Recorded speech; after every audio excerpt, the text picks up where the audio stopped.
In the last video, I talked about how hyperbolic cosine and sine is a composite of two different functions that each dominate different parts of the behavior. So the negative x version creates this hugely positive, and the positive x version over here creates this hugely positive aspect. And when they combine, you get this lovely looking hyperbola here. So it's really about sliding x positive and negative and watching how these different functions add together, and they create a minimum right here at x equals 0. And for hyperbolic sine, same idea. You get this inflection point here at x equals 0 for the same reason. The negative exponent side dominates this behavior, but as you make x more positive, this one is absolutely in charge. But now that we've done that, and I want to remember that, of course, sine and cosine come from the circle, and the circle is kind of an x squared plus a y squared equals r squared situation. Well, for hyperbolas, hyperboles, x squared minus y squared gives us our behaviors. So I want to play around with this x squared and y squared dynamic and see what we come up with here. So the first thing I want to do is find out what hyperbolic cosine squared is. I'm going to write e to the negative x plus e to the x, and I'm going to square it. E to the negative x plus e to the x. And since it was over 2 when I square it, this is all going to be over 4. And I want you to notice something here. When I FOIL this, check this out. That's going to give me e to the minus 2x. That's easy enough. But then when I FOIL these two where they have opposites, that's going to make an e to the 0. So that's just a plus 1. And same for the inside function here. So I'm going to get a plus 2, and then I'm going to get a plus e to the 2x, and that's all over 4. So far, so good, but that's my hyperbolic cosine squared. What about hyperbolic sine squared? Well, that's going to be, do you remember hyperbolic sine? Negative e to the negative x plus e to the x times itself. You're totally going to be asked to do this. Just fair warning. Fare thee, be warned, says I. Over 4. And if I clean that up, well, we're just doubling this up in the exponent, so we're going to get a positive e to the negative 2x. Don't miss that. Negative times a negative. And then we get what? That's a negative 1. That's a negative e to the negative x and e to the x. That's a minus 1. And we get that twice, so I'm just going to write minus 2. And then we're going to get a plus e to the 2x. I hope you can see that these terms multiply to make negative 1. If you add the exponents together, you get 0. And anything to the 0 is 1.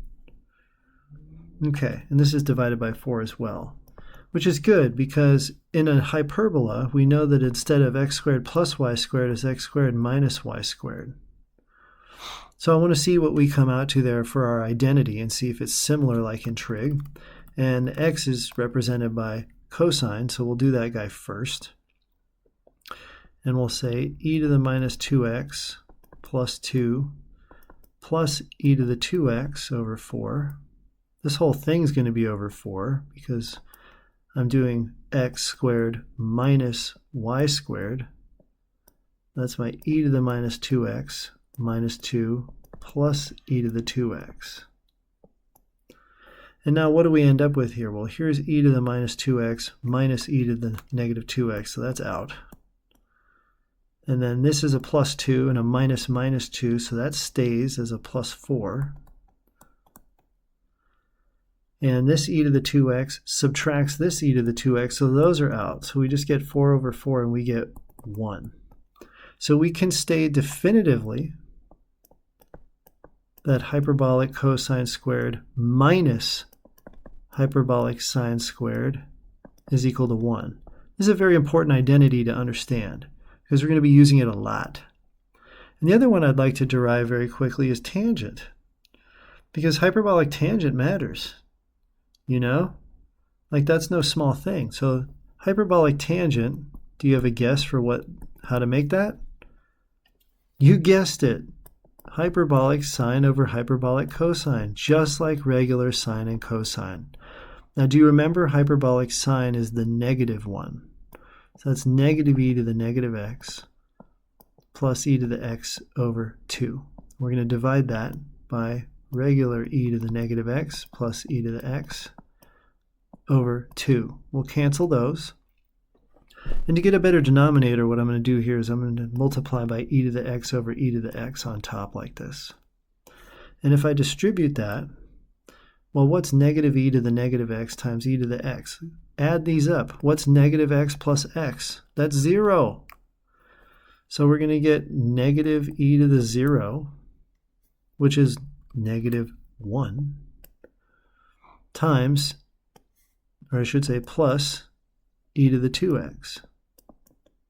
And that's going to be divided by e to the negative x times e to the x is 1 plus e to the 2x. And this is hyperbolic tangent. This is how you define it, just like how we defined hyperbolic sine and cosine in terms of e to the x. This will be on a test. I've seen it on every calculus student's test, be able to derive hyperbolic tangent by doing this algebra. And the trick here is to use this e to the x fraction to change your denominators into ones. And absolutely make sure that you remember this identity. Hyperbolic cosine squared minus hyperbolic sine squared equals 1. And that way you don't have to ever do this algebra again. So then the next explainer, we're going to do derivatives, and I'm going to use these rules to prove it.